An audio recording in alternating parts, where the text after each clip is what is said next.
কেমন আছিস বাবা? এই তো মা, ভালো আছি। তুমি কেমন আছো? এই তো আছি বাবা। তোর শরীরটা ভালো আছে তো? হ্যাঁ হ্যাঁ মা, আমার শরীর ভালো আছে।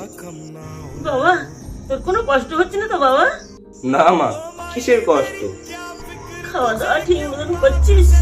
হ্যাঁ হ্যাঁ মা, এখানে অনেক ভালো করেই খাওয়া দাওয়া করছি আমি। কি খাস? এখানে পাশে বাংলা হোটেল আছে না, ওখান থেকেই খাওয়া দাওয়া করি। আমার মনে হচ্ছে তোর খুব কষ্ট হচ্ছে।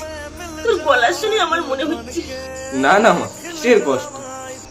আমাদের কথা চিন্তা করি না বাবা, আমরা সবাই ঠিক আছি। তোর মোবাইলে অনেক টাকা পড়বে, তুই ফোনটা কাট কাট। আচ্ছা ঠিক আছে মা, রাখি। মার সাথে আবারও মিথ্যে কথা বলা হলো। আমি ছেলে হয়ে আমার কষ্টটা লুকানো। আমার মতো মনে হয় প্রায় প্রত্যেকটা প্রবাসী এভাবে নিজের কষ্ট, নিজের কান্না লুকিয়ে রাখে।